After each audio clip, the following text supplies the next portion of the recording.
Alors, bien-aimé, lors de notre dernière rencontre, nous avions parlé de la guérison par la Sainte Seine.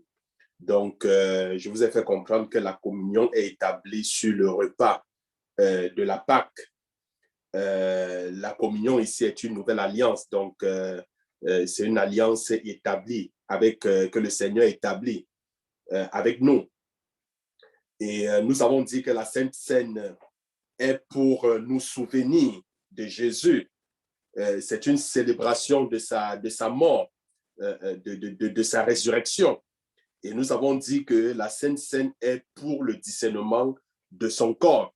Donc, on a clairement vu c'est quoi discerner le corps et le sang du Christ. Alors, ce matin, je voudrais tout simplement parler de l'alliance de sang. Donc, ça sera un très grand et très long enseignement. On va prendre plusieurs mois pour pouvoir parler de cela, l'alliance de sang. C'est vrai que lors de la première rencontre portant sur la Sainte Seine, j'ai donné certains éléments portant sur l'alliance de sang, les étapes pour établir, mais j'aimerais aller de manière plus approfondie tout doucement et puis vous expliquer c'est quoi l'alliance, etc., pour que vous puissiez mieux comprendre lorsque chaque fois vous prenez la coupe, le vin qui représente le sang de Jésus. Comprendre donc que c'est une alliance forte que Dieu a scellée au travers son Fils Jésus-Christ. Alors, nous parlons donc de l'alliance de sang. Qu'est-ce que l'alliance de sang? Quand on parle de l'alliance de sang, c'est quoi une alliance de sang? C'est tout simplement, bien aimé, un pacte. Je dis bien, c'est tout simplement un pacte ou un contrat entre deux personnes, deux peuples ou deux groupes qui est scellé par une effusion de sang. Je dis c'est un pacte ou un contrat entre deux peuples, deux groupes qui est scellé par une effusion de sang.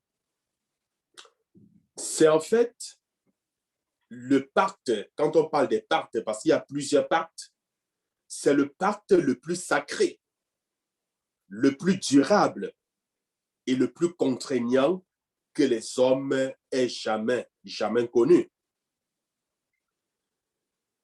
Il constitue en fait un lien ou une union indissoluble. Je dis bien une union indissoluble. Souvent même dans le monde, les gens font des pactes, souvent sans s'en rendre compte des répercussions, sans s'en rendre compte souvent de la portée. Vous allez voir, par exemple, ce sont choses courantes, choses qui arrivent très souvent. Je prends l'exemple de deux personnes qui s'aiment, par exemple, un homme et une femme qui se rencontrent et qui s'aiment, et ils décident d'établir un pacte. Alors, ils peuvent se saigner, couper la main, c'est-à-dire font une saignée, le sang coule, l'autre fait une saignée et puis se joint. Ils font un pacte comme quoi ils ne doivent jamais se séparer. Et c'est juste une histoire que je vous raconte. Un couple, c'est-à-dire deux personnes vivant dans un quartier voisin. Alors, paraît-il, ils avaient fait un pacte de sang. Alors, selon le pacte, si l'un mourait, l'autre devait le suivre parce que ils ont fait un pacte, ils se sont saignés, puis ils ont dit, voilà, si l'un de nous meurt, la semaine qui suit, vraiment, l'autre va mourir parce qu'on ne peut pas vivre éloigné, on ne peut pas vivre sans l'autre. Et justement, des années plus tard, 2 ans, 3 ans plus tard, il y a la femme qui est décédée et ça n'a pas fait 2 jours, le jeune homme a suivi, c'est-à-dire sans être malade, rien. Alors, quand je parle donc de l'alliance de sang, c'est le plus ancien pacte, je dis bien le plus ancien pacte que l'homme ait jamais connu, le plus ancien. Plusieurs spécialistes pensent en fait que le pacte de sang a commencé dans le jardin d'Éden. Ça, c'est ce que plusieurs spécialistes pensent, que le pacte de sang a commencé depuis le jardin d'Éden. Dans Genèse chapitre 3, le verset 21, Genèse chapitre 3, le verset 21, où est-ce que Dieu a égorgé un animal pour couvrir la nudité de Adam et Ève. Vous vous rappelez lorsque Adam a mangé le fruit défendu. Et puis, la voix de l'Éternel parcourait le jardin, cherchant Adam. Adam dit, Seigneur, j'ai écouté ta voix. Je suis allé me cacher parce que je suis nu. Dieu lui dit, qui t'a appris que tu es nu? As-tu mangé du fruit dont je t'avais défendu? Alors, par la suite, la Bible dit, Dieu a égorgé un animal et puis il a couvert la nudité de l'homme. Donc, c'est la première fois qu'on voit où le sang a été répandu. Alors, bien aimé, le sang des animaux, la Bible nous fait comprendre dans la Bible, était utilisé pour couvrir les péchés. Parce que vous savez, lorsque l'homme a désobéi à Dieu, il a été chassé du jardin. Et Dieu cherchait un moyen favorable, un moyen efficace pour pouvoir pardonner les péchés de l'homme. C'est la raison pour laquelle vous allez voir dans la Bible tous les rituels qui ont été établis, le sacrifice des animaux, le sang qui était aspergé sur l'autel pour le pardon des péchés. Mais la Bible dit que ce sang n'effaçait pas les péchés. Le sang des animaux couvrait, je dis bien couvrait les péchés. Nous pouvons voir ceci dans Hébreux chapitre 9, le verset 22. Hébreux chapitre 9, le verset 22. Donc le sang des animaux couvrait les péchés, alors que le sang de Jésus, lui, il efface nos péchés. Parce qu'il y a une différence entre couvrir et effacer. Alors, si tu couvres une tâche, la tâche est toujours présente, elle n'est pas effacée. Est-ce que vous comprenez? Donc, le sang des taureaux, le sang des animaux qui était offert en sacrifice pour le pardon, en réalité, ce sang n'effaçait pas nos péchés, mais ce sang couvrait les péchés. Ça veut dire qu'aux yeux de Dieu, les péchés des hommes continuaient toujours à être présents. Alors, il a donc fallu que Dieu trouve un moyen efficace, un sang qui pouvait effacer le péché de l'homme. C'était le sang de Dieu lui-même, le sang de Jésus-Christ. Donc, le sang de Jésus, par contre, efface nos péchés. Ça veut dire aux yeux de Dieu, nous n'avons jamais péché. Bien-aimés, dans la Bible, l'effusion de sang symbolise le fait de donner sa vie pour les autres. C'est ça le symbole. Quand on parle dans la Bible de l'effusion de sang, ça symbolise tout simplement le fait de donner sa vie pour les autres. L'effusion de sang, en fait, ne symbolise pas la mort. Est-ce que vous comprenez? L'effusion de sang ne symbolise pas la mort.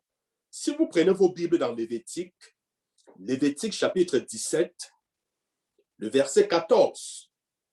Lévitique 17, le verset 14. La Bible nous dit que la vie de toute chair, c'est dans son sang. C'est même la raison pour laquelle vous allez voir dans l'Ancien Testament, Dieu avait défendu en fait aux Israélites de boire le sang des animaux, parce que quiconque le faisait devait être retranché de la société, devait être chassé, parce que le sang en fait de toute chair se trouve, parce que la vie de toute chair, je vais dire, se trouve dans son sang. La mort elle-même ne signifie pas nécessairement tout. La mort, quand vous regardez dans la Bible, ce n'est pas la fin. Ce n'est pas une fin, ce n'est pas la fin de tout. Donner sa vie pour les autres est très important. Jean 15, le verset 13 le dit. Et nous voyons comment Jésus a donné sa vie pour nous. Personne n'a forcé le Christ.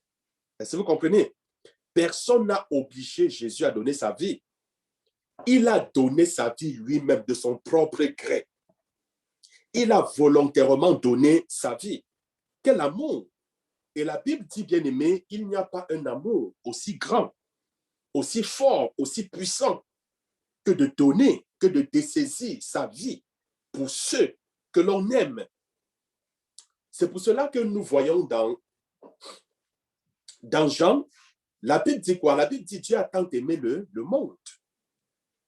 Il a donné son Fils unique afin que quiconque croit en lui ne périsse point, mais qu'il ait la vie éternelle. C'est parce que Dieu nous a donné, c'est parce que Dieu nous a aimés, il a donné ce qu'il avait de plus cher, de ce qu'il avait de plus précieux, son Fils unique, qui est venu par sa mort, il a versé son sang, il établit une alliance avec nous, afin que quiconque croit en lui ne périsse point. Quiconque croit en lui bénéficie en fait des clauses de l'alliance. Vous savez, lorsqu'on parle de l'alliance, permettez-moi de remonter un peu dans l'histoire de l'humanité. Regardons la Première Guerre mondiale. Regardons la Deuxième Guerre mondiale. Il y avait des vents de guerre qui s'annonçaient et puis nous voyons comment est-ce que les nations commençaient à former des alliances. On parle de la triple alliance, on parle de la triple entente. J'oublie un peu trop les pays qui constituaient, mais je ne voudrais pas aller de manière détaillée les pays qui constituaient la triple alliance, et ainsi de suite.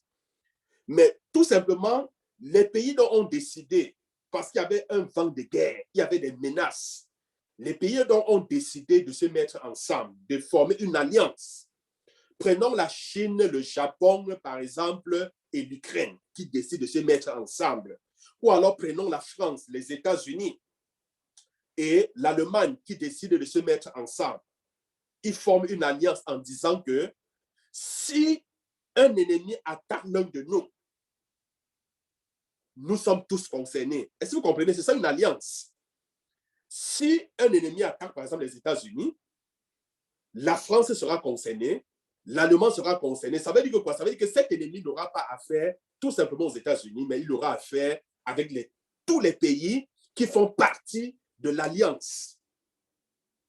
Et ça veut dire quoi? Ça veut dire que au niveau de la riposte, si, supposons que la France n'a pas assez d'armes pour pouvoir combattre l'ennemi, elle pourra emprunter l'armée américaine pourra lui donner un coup de main.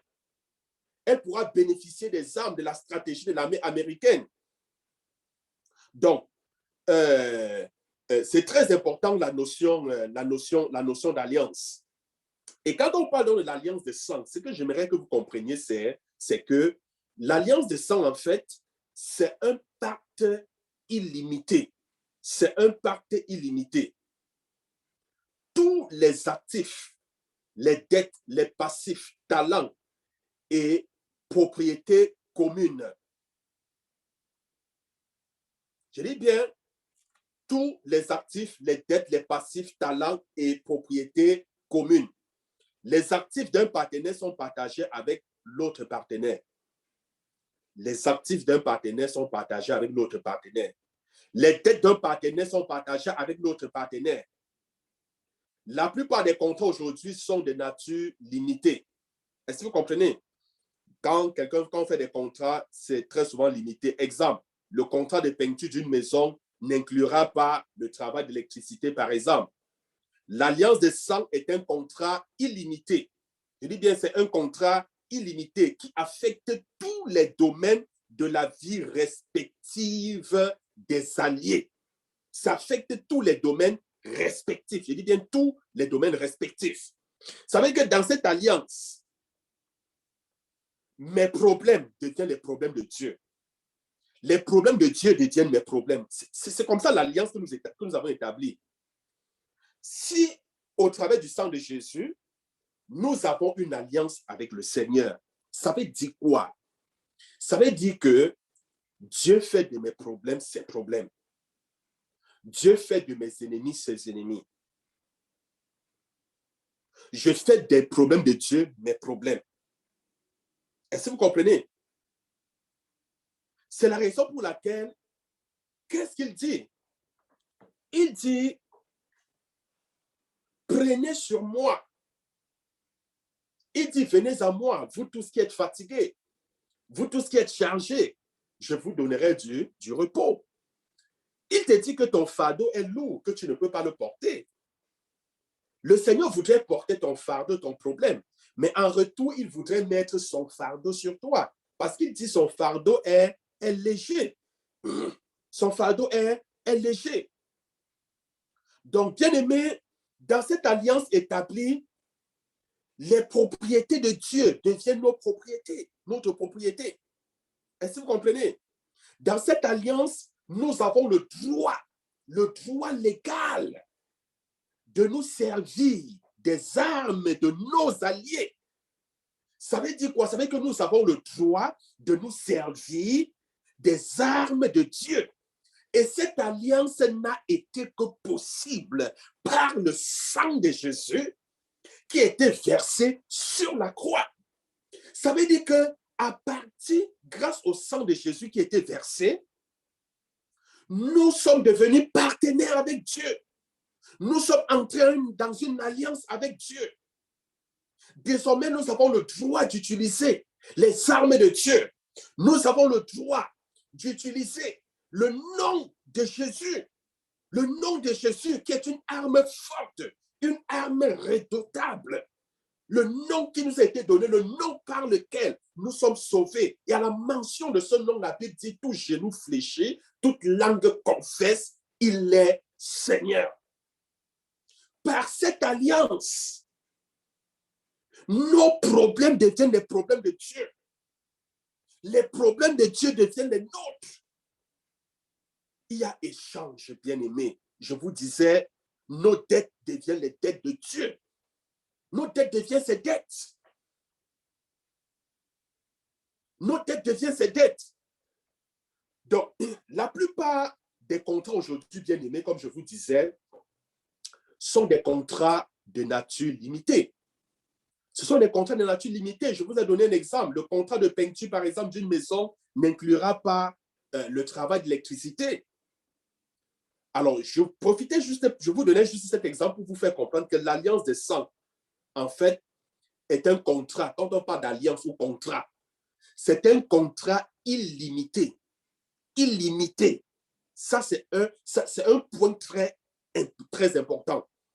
Notre alliance de sang avec Christ est un contrat illimité qui affecte, je dis bien, qui affecte tous les domaines de la vie respective des alliés.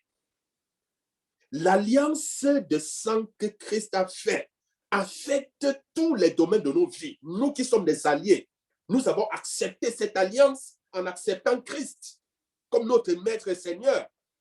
En acceptant comme Maître et Seigneur, nous bénéficions donc de cette alliance. Nous devenons donc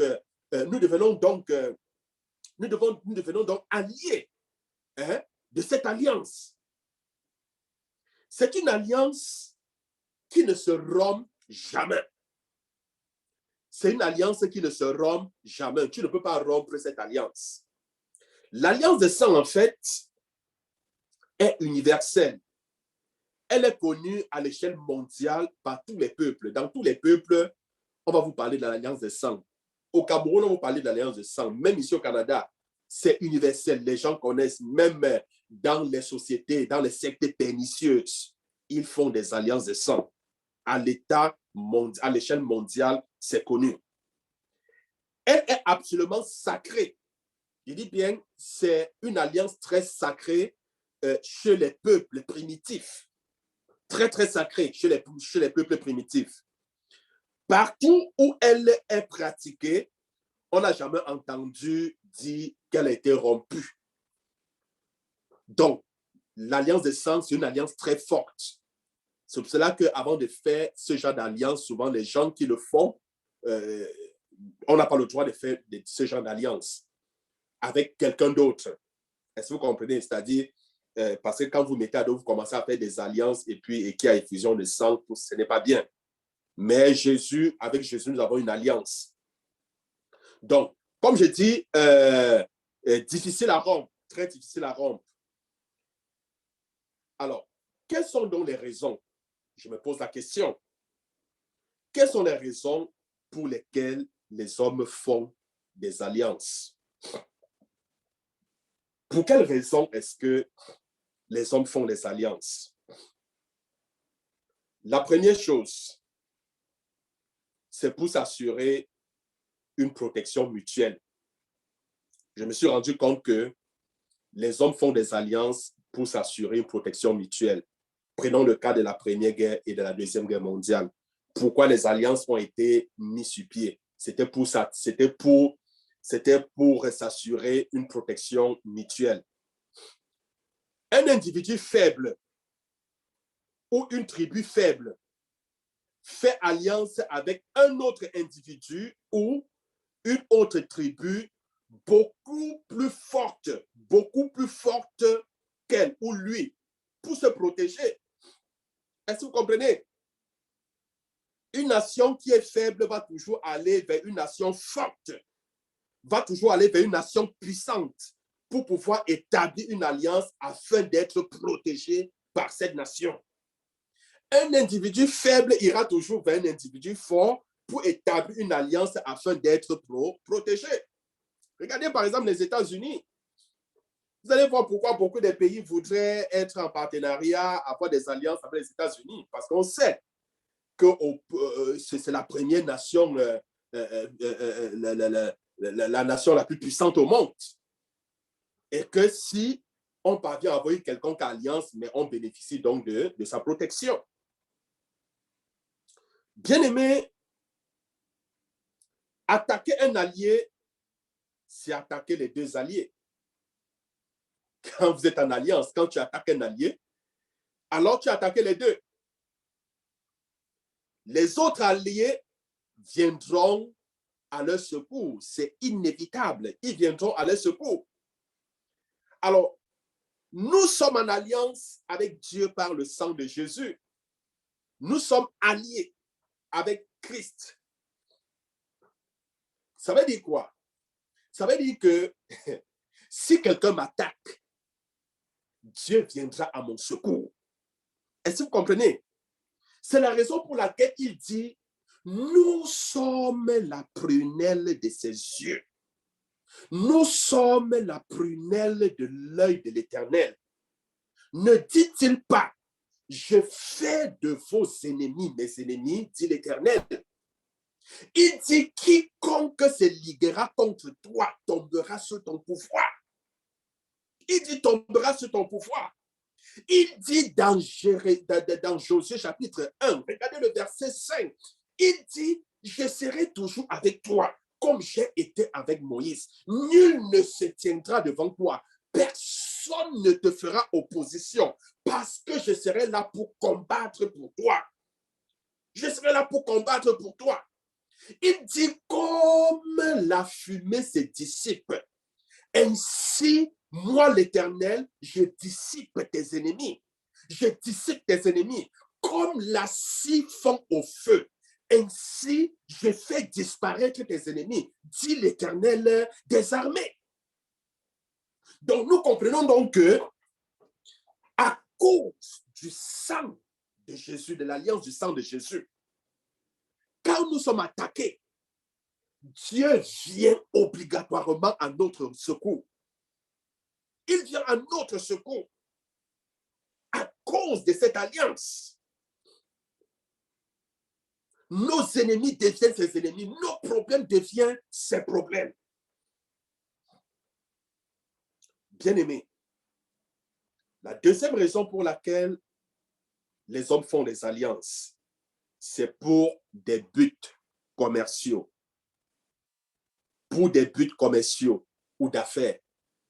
Donc, les hommes font des alliances pour des affaires, pour des buts commerciaux.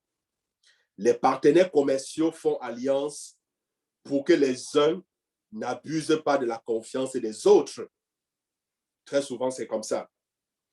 Les voleurs aussi concluent parfois ce type d'alliance. Je dis même les voleurs, ils concluent parfois ce type d'alliance pour s'assurer la protection d'autres collègues. Est-ce que vous comprenez?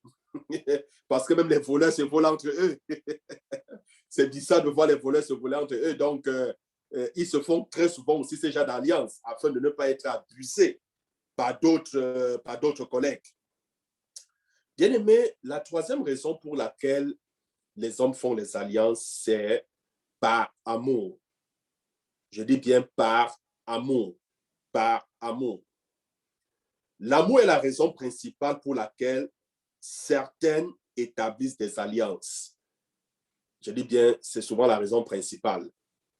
J'ai pris l'exemple au début de deux personnes qui s'aimaient et puis ils ont conclu un pacte, une alliance. Jonathan et David firent un pacte d'amour fraternel. Hein? Quand tu vois Jonathan et David, ils ont fait un pacte d'amour fraternel. Je vous donne juste le passage, vous pouvez le lire. 1 Samuel chapitre 18, verset 1 au verset 4.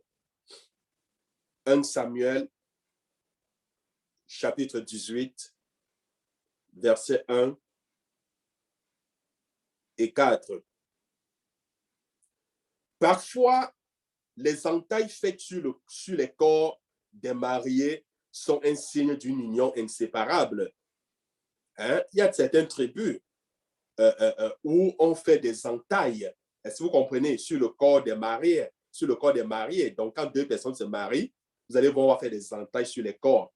Donc, c'est un signe d'une union, en fait, inséparable. C'est une forme d'alliance. Comme pour dire, cette union-ci, ces deux-ci ne pourront jamais se séparer.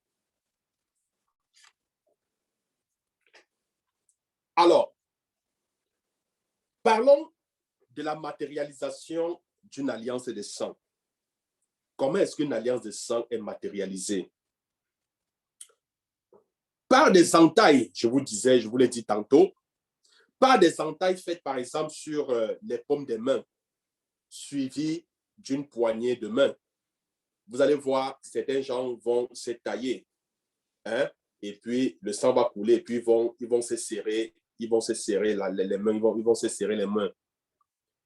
Ceci à l'origine, en fait, de la poignée des mains, c'est-à-dire ce qu'on appelle généralement serrement des mains. Donc, les mains sont incisées, puis les partenaires se serrent les mains en mêlant leur sang. Donc, chacun se serre les mains et puis il se taille les mains et puis se saigne, il se serre les mains en mêlant leur sang. La matérialisation de l'alliance se fait également par l'incision des poignets et le mélange du sang des partenaires. Ça se fait par l'incision des poignets et le mélange du sang dans un verre de vin. Ce sont des pratiques très souvent utilisées par des sectes pernicieuses. Mais nous, enfants de Dieu, on ne doit pas faire ce genre de choses. Je vous donne juste les pratiques qui se font. Alors, chaque partenaire, en fait, boit une moitié de vin et de mixture de sang. Cette pratique, comme je vous disais, est anti-biblique. La Bible refuse ce genre de pratique. C'est pour ça que je vous disais, ça se fait dans les sociétés mystiques, dans les sociétés pernicieuses. Nous voyons dans Lévitique chapitre 17, le verset 10. Les gens qui font ce genre d'alliance et qui boivent le sang, je dirais c'est la sorcellerie. Ça, c'est de la sorcellerie. Parce que la Bible dit quoi? Dans Lévitique 17, verset 10, dit que tu ne boiras pas le sang de quelqu'un ou alors d'un animal, d'un être vivant. Tu ne boiras pas. Parce que la vie de toute chair, ça c'est la suite du verset, c'est dans son sang. Et le Seigneur dit, quiconque boira sera chassé, sera banni de la société de la tribu d'Israël. Donc nous voyons aujourd'hui comment est-ce que dans les sociétés ténébreuses, comment est-ce que les gens font des alliances, ils se taillent du sang et puis mélangent dans le vin et puis le boivent. C'est interdit. C'est une pratique anti-biblique. Il se pourrait que ces genres de pratiques seraient à l'origine du cannibalisme. Il se pourrait que ce genre de pratique est à l'origine du cannibalisme. Les gens qui mangent les êtres humains. Bien-aimés, la substitution du sang humain par du sang animal était pratiquée sous l'Ancien Testament. Comprenez bien. Dieu acceptait le sang des animaux pour couvrir les péchés des hommes. Dieu acceptait le sang des animaux pour couvrir. Je vous ai dit que le sang des animaux n'effaçait pas, mais que le sang des animaux couvrait plutôt les péchés et Dieu acceptait le sang des animaux. Alors maintenant, bien-aimés, regardons les étapes à suivre pour établir une alliance de sang. Les étapes à suivre. La première étape, en fait, il y a 8 étapes, mais je pense vous avoir donné ces 8 étapes. Je voudrais vous redonner en en vous expliquant de manière plus approfondie. Alors, la première étape, en fait, les partenaires s'échangent leurs vêtements. Les partenaires s'échangent leurs vêtements. Donc, il y a un échange des vêtements. Ça, c'est une étape pour établir une alliance. On peut voir l'exemple dans 1 Samuel. 1 Samuel, chapitre 18, le verset 3 et au verset 4. 1 Samuel, chapitre 18, le verset 3 au verset 4. Nous voyons Jonathan et David ont échangé leurs vêtements. C'était un signe d'alliance. Est-ce que vous comprenez? C'est un signe d'alliance. Ils ont fait alliance et puis, au terme de l'alliance, ils se sont échangés, ils ont échangé une alliance. Ils ont échangé des vêtements pour sceller l'alliance. Deuxième étape pour établir une alliance, c'est l'échange d'armes. L'échange des armes. Ceci signifie en fait que toute aptitude à faire la guerre et toute force appartient communément, je dis bien communément, aux partenaires de l'alliance. Je vous ai pris l'exemple pour des pays en alliance. Tu attaques un, tu fais la guerre à l'autre, le plus faible va bénéficier des armes du plus fort pour te faire la guerre. Vous allez peut-être suivre, tel pays est menacé, peut-être par des terroristes, tel pays est menacé, peut-être par des rebelles, et vous allez voir un autre pays fournir des armes aux pays menacés. Pourquoi? Des armes sophistiquées, à cause de l'alliance qu'ils ont faite. Alors, le pays donc, qui est menacé par les rebelles trouve par exemple qu'il n'a pas assez d'armes sophistiquées pour affronter son ennemi. Alors, son allié lui fournit donc les armes nécessaires pour pouvoir vaincre ses ennemis. Donc, c'est ça, donc, dans une alliance, il y a donc échange des armes. Et comme je disais, l'aptitude et la puissance de Dieu sont à notre disposition. Ça, nous devons donc le savoir. Parce que dans une alliance, comme je disais, toute aptitude à faire la guerre et toute force appartiennent communément aux partenaires de l'alliance. Ceci dit donc que l'aptitude et la puissance de Dieu sont à notre disposition. Oui, l'aptitude et la puissance de Dieu sont à notre disposition parce que nous sommes en alliance avec Dieu par son sang. Son aptitude et sa puissance sont à notre disposition. Ça veut dire que quand nous faisons face à un ennemi fort, à un ennemi redoutable, la puissance de Dieu est à notre disposition. Son aptitude est à notre disposition pour pouvoir venir à bout de nos ennemis. Bien-aimés, je voudrais que vous compreniez que toute l'armure de Dieu nous est donnée. Toute l'armure de Dieu nous est donnée. Nous avons toutes les armes de Dieu, tout à cause de l'alliance que nous avons faite. Nous avons désormais le droit, nous avons le droit d'utiliser les armes de Dieu. Les armes de Dieu. Et lui-même dit quoi? Il dit, les armes avec lesquelles nous combattons ne sont pas physiques. Est-ce que vous comprenez? Dieu nous dit, nous ses enfants, nous ses alliés, il dit, écoutez, puisque nous avons fait alliance, mes armes, moi, Dieu, avec lesquelles je combats ne sont pas physiques, mais ces armes sont spirituelles. Et puisque nous sommes alliés, écoute, n'utilisez plus les armes que tu utilisais, parce que les armes que toi tu utilises ne sont pas efficaces. Avec ces armes, tu ne peux pas vaincre tes ennemis. Moi, j'utilise des armes redoutables. Et ces armes sont spirituelles. Et nous voyons dans Éphésiens, chapitre 6, le verset 10 au verset 13. Éphésiens, chapitre 6, verset 10 au verset 13. La Bible nous dévoile les armes avec lesquelles nous combattons. Les armes avec lesquelles nous combattons. Nous avons l'épée de l'esprit, qui est la parole de Dieu. Nous avons le casque du salut. Nous avons le bouclier de la foi. Je prenais du temps pour vous expliquer chaque arme. C'est quoi la cuirasse de la justice? C'est quoi le bouclier de la foi? C'est quoi le casque du salut? C'est quoi l'épée de l'esprit? Comment utiliser? Donc là, ce sont donc les armes que Dieu nous a données. Donc nous avons le droit d'utiliser les armes que Dieu lui utilise. Je peux par exemple vous prouver que ce sont les armes que Dieu utilise. Regardez par exemple, quand Jésus fut tenté dans Matthieu chapitre 4, après avoir jeûné 40 jours, 40 nuits, la Bible dit, il fut tenté par le diable. Quelle est l'arme qu'il a utilisée pour vaincre le diable? C'était la parole de Dieu. Chaque fois quand le diable disait, si tu es le Fils de Dieu, ordonne à cette pierre de se changer en pain. Jésus lui dit, il est écrit.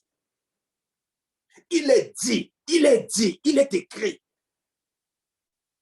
Oui, prenez les armes de Dieu, l'épée de l'esprit qui est la parole de Dieu. C'est une arme à double tranchant. C'est une arme à la fois défensive et offensive. Ça veut dire la parole de Dieu est une arme qui nous permet à la fois d'attaquer et de nous protéger. Est-ce que vous comprenez? Ce n'est pas la seule arme. Il y a plusieurs qui sont présentées dans Éphésiens 6 que je vous ai donné. Donc, bien aimé, voilà donc les armes que Dieu utilise. Et il nous a donné le droit d'utiliser ces armes, les armes que lui il utilise. Ces armes sont à notre portée. Nous, partenaires de l'Alliance, nous pouvons nous servir de ces armes en cas de besoin. À cause de notre alliance, nous avons droit à toute la protection dont le ciel dispose. Je dis bien, à cause de l'alliance faite par le sang de Jésus, nous avons le droit, je dis bien le droit, nous avons le droit de bénéficier de toute la protection dont le ciel dispose. Nous avons le droit à toute cette protection divine, à toute la protection dont le ciel dispose. C'est la raison pour laquelle la Bible dit quoi? L'ange de l'Éternel campe autour de celui qui craint Dieu et l'arrache du danger. Est-ce que vous comprenez? Pourquoi est-ce que l'ange de l'Éternel campe autour de celui qui craint Dieu? Parce que nous avons fait une alliance exceptionnelle avec Dieu par le sang de Jésus. Et dans les clauses de cette alliance, puisque c'est une alliance illimitée, puisque c'est une alliance qui touche tout, je dis bien tous les domaines de nos vies, nous bénéficions, bien aimés, de toute la protection du ciel. Toute la protection du ciel, nous la bénéficions. C'est la raison pour laquelle Dieu envoie son ange camper 24 heures sur 24 tout autour de nous. L'ange de Dieu est près de toi et il te protège, il t'arrache du danger, bien-aimé. Est-ce que vous comprenez? La Bible dit quoi? La Bible dit, écoutez, lorsque l'ennemi viendra comme un déluge pour m'engloutir, lorsque l'ennemi viendra comme un déluge pour me détruire, la Bible dit, l'Esprit du Seigneur dressera un standard. L'Esprit du Seigneur dressera une barrière contre cet ennemi. Est-ce que vous comprenez? L'Esprit du Seigneur nous protège. L'Esprit du Seigneur érige une barrière qui empêche nos ennemis de nous atteindre. Ah, bien-aimés, écoutez, la Bible dit le nom de l'Éternel est une tour forte. Le nom de l'Éternel est une tour forte et le juste s'y réfugie. Ça veut dire qu'en son nom, en lui, au travers de cette alliance, nous avons une protection. Son nom nous protège. Son nom forme une tour, une muraille tout autour de nous. Et l'ennemi ne peut pas franchir cette muraille. Bien-aimé, dans le psaume 91, celui qui demeure à l'abri du Très-Haut repose à l'ombre du Tout-Puissant. Je dis, ô Éternel, tu es ma forteresse, tu es mon refuge. L'Éternel, le Dieu en qui je me confie. Il dit, c'est lui qui me délivre du filet de l'oiseleur. C'est lui qui me délivre, oui, de la peste et de ses ravages. Il dit, tu ne craindras pas la peste qui marche en plein jour, ni la contagion qui frappe en plein midi. Il dit, écoute, tu ne seras pas atteint. Il dit que 1000 tombent à ton côté et 10 000 à ta droite. Il dit, écoute, de tes yeux, tu verras la rétribution des méchants. Tu ne seras pas atteint. Tu verras de tes yeux, mais tu ne seras pas atteint parce que tu as fait de l'Éternel ton refuge. Tu as fait de l'Éternel ta forteresse. Il dit aussi longtemps que tu vivras, aucun fléau ne s'approchera de ta tente. Bien-aimés, nous bénéficions de toute la protection du ciel parce que nous sommes partenaires dans une alliance illimitée, une alliance qui touche tous les domaines de nos vies, que ça soit la protection, que ça soit la providence, etc. Tous les domaines de nos vies sont touchés par l'alliance établie par le sang de Jésus.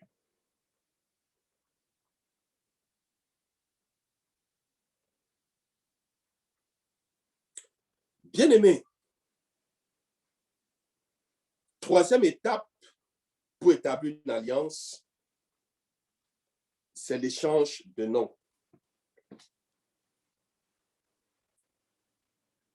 L'échange de noms. L'échange de noms. Ici, en fait, chaque allié prend une partie du nom de son partenaire d'alliance. Chaque allié prend le nom de son partenaire d'alliance. Les personnes qui font alliance ont le droit d'utiliser le nom de leur partenaire. Ils ont le droit d'utiliser le nom de leur partenaire. Alors ici donc, notre nom d'alliance, c'est quoi? C'est Jésus. Notre nom d'alliance, c'est Jésus. Ça veut dire, nous avons le droit légal d'utiliser son nom. Nous avons le droit. Nous avons le droit. Et lui-même, il a dit, tout ce que vous demanderez au Père en mon nom, il vous sera accordé. On a le droit. C'est le nom qui nous a été donné, le nom par lequel nous sommes sauvés. C'est le nom de Jésus, dans les cieux et sur la terre. Le nom d'aucun ange, d'aucun séraphin, d'aucun archange. Le nom d'aucun homme ne peut nous sauver. Nous avons eu des généraux, nous avons eu des grands hommes, mais aucun nom ne pouvait nous sauver dans le ciel et sur la terre, sauf le nom de Jésus. Le nom de Jésus, c'est le seul nom capable de nous sauver. Et Dieu nous a donné le droit d'utiliser son nom. Alors, bien aimés, nous allons nous arrêter ici pour ce jour. Donc, comme je vous disais, j'ai beaucoup d'éléments à vous donner, beaucoup de choses à vous enseigner. J'aurais aussi voulu que ça soit un enseignement que tous les autres aussi puissent bénéficier, pas seulement de l'Assemblée Assemblée Vie Nouvelle, mais tous les autres. Donc, bien aimé, nous voulons prendre la Sainte Seine maintenant. Vous vous souvenez, je vous ai dit que la Sainte Seine, c'était pour la guérison. Oui, c'était pour la guérison. Je voudrais présentement, bien aimé, que tu baisses la tête. Si tu as offensé le Seigneur, si tu as péché, si tu ressens dans ton cœur comme une culpabilité, je ne sais pas trop, demande à Dieu de te pardonner rapidement. Demande au Seigneur de te purifier de tous tes péchés. La Bible dit, c'est lui qui pardonne tous nos péchés. Oui, c'est lui qui pardonne tous nos péchés et qui guérit, n'est-ce pas, toutes nos maladies. Demande au Seigneur de te pardonner, qu'il te pardonne, qu'il te lave par son sang précieux, qu'il te purifie, afin que tu sois sans tache, afin que tu sois sans reproche. Demande au Seigneur de te pardonner. Demande au Seigneur de te purifier. Prie, bien-aimé.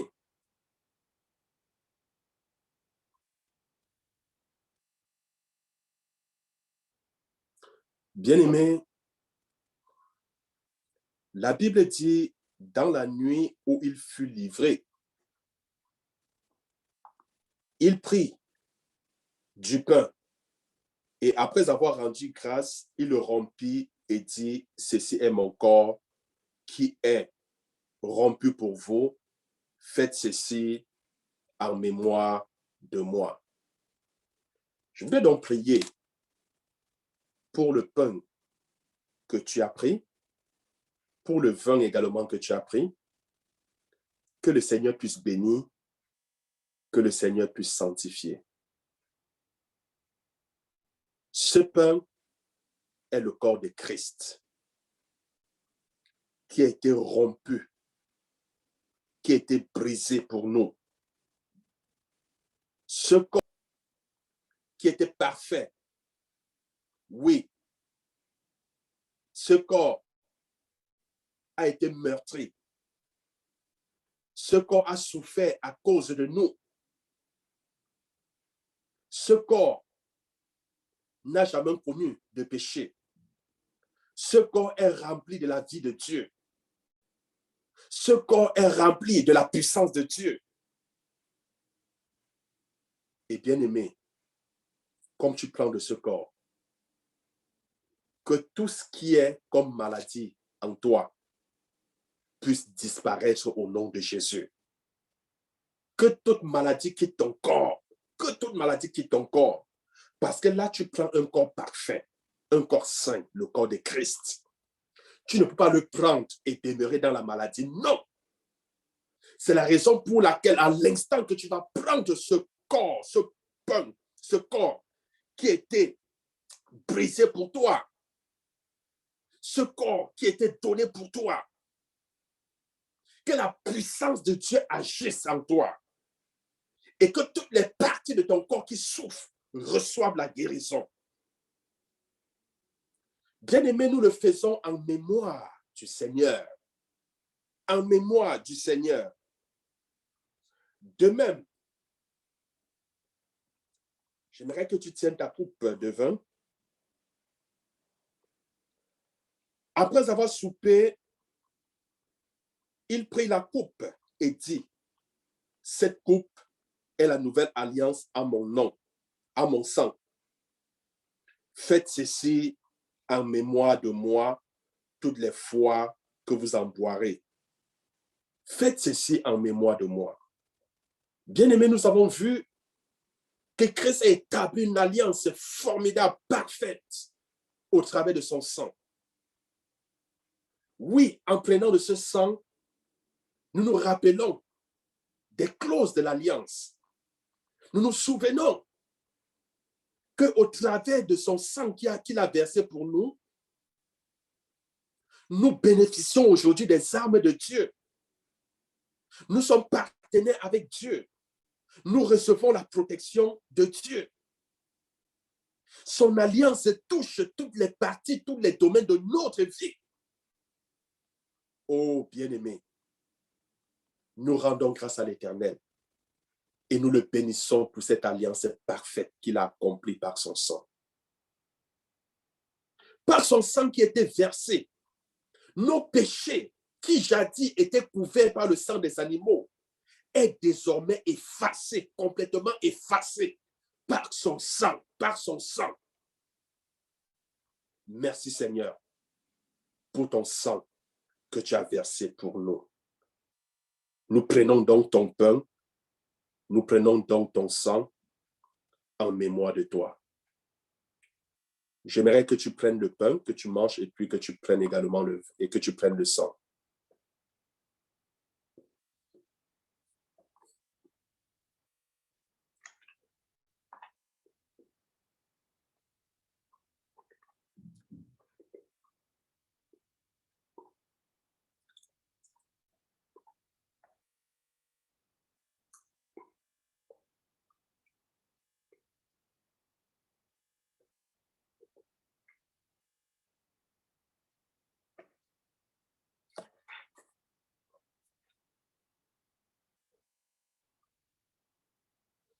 Bien-aimé, pendant que tu le prends,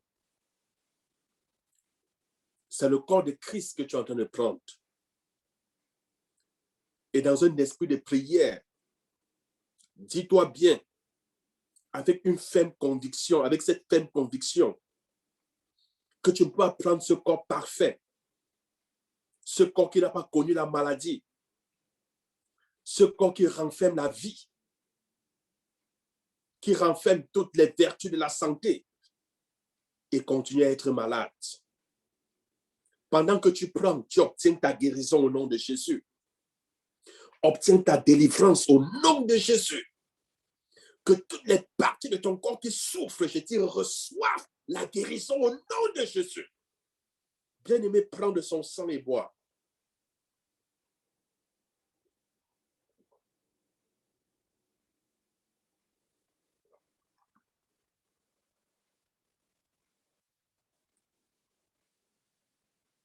Son sang qui a été versé pour nous, bien-aimés.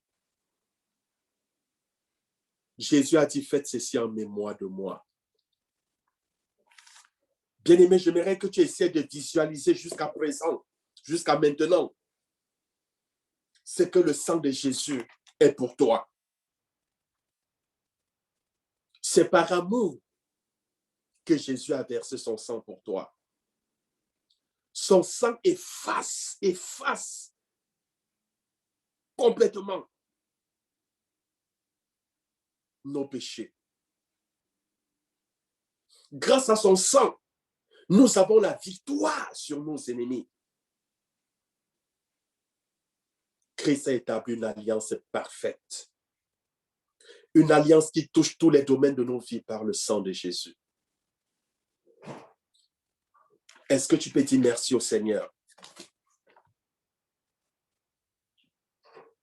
pour son sang qu'il a versé pour toi? Est-ce que tu peux lui dire merci? Est-ce que tu peux lui dire merci?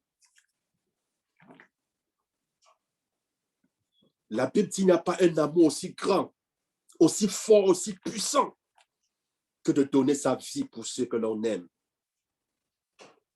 Il nous a aimés. Il a donné ce qu'il avait de plus cher.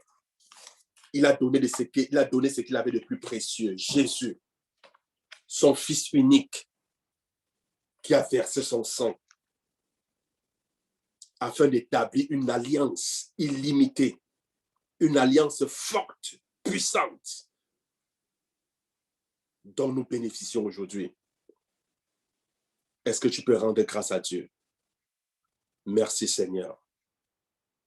Nous te louons et nous te bénissons. Que ton nom soit loué, que ton nom soit glorifié. Merci Seigneur pour ton sang que nous avons pris, pour ton corps que nous avons mangé. Merci parce que tu nous bénis. Merci parce que tu nous guéris.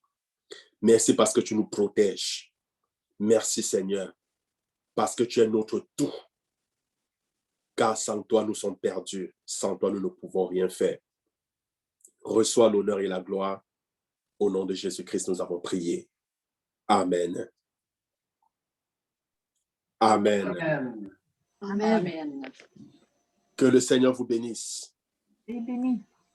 Donc, notre prochaine rencontre, comme on l'a dit, c'est le dernier samedi du mois. Donc, Karine va se charger de nous communiquer la date au moment opportun. Donc, comme je l'ai signifié lors de notre rencontre mercredi sur Zoom, cette semaine-ci, il ne sera pas possible pour nous d'avoir la rencontre portant sur la guérison. Tout simplement parce que je vais aller chercher ma famille au niveau de Montréal.